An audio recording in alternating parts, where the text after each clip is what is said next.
नमस्कार. श्री स्वामी समर्थ. नारायणी स्वयंपाक आणि बरंच काहीमध्ये आपलं स्वागत आहे. आज आहे गुरुवार, त्यासाठी आज आपण पाहणार आहोत स्वामींच्या प्रसादासाठी खीर, शेवयांची खीर.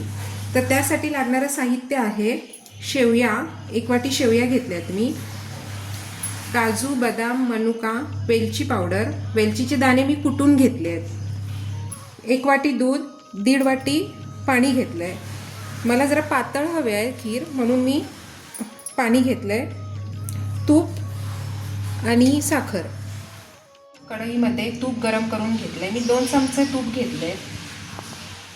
आता मनुके घालून घेते.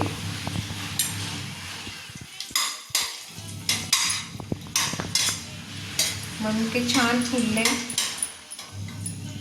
फुलताय तोवर एका बाजूला आपण काजू बदाम घालून घेऊ. आता आपण शेवया गरम करून घेऊ. चांगल्या भाजून घ्यायच्या आहेत, अगदी मंद आचेवर. गोल्डन कलर आला पाहिजे पर्यंत भाजून घ्यायच्या. कलर बदलत आलाय. आता एक अर्धा मिनिटभर आपण ढवळून घेऊन त्यात पाणी घालून घेऊ. पाणी ओतून घेतलं.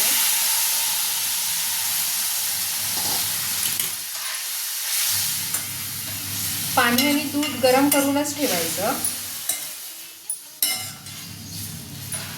आता यात थोडं 2 मिनिटं झाकण ठेवून शेवया शिजवून घ्यायच्या. झाकण उघडून घेऊ. शेवया चांगल्या शिजल्या.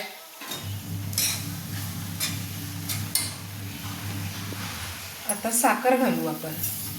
साखरेला मी हा चमचा घेतला आहे. हेच यातला हा 4 चमचे मी घेतले. तर हा माझा चहाचा आणि मापाचा चमचा आहे. प्रत्येकाच्या घरी असतोच एक असा मापाचा चमचा, तुमच्याही असेलच. आता साखर घालून घेतली आहे आपण. छान पुन्हा ढवळून घेऊ.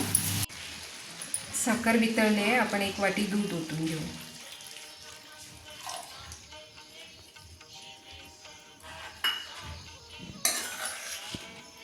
दूध गरम झालं ना की आपण वेलची पावडर टाकू.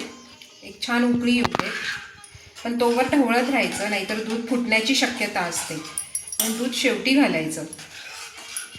उकळी आली आहे. आपण वेलची घालून घेऊ.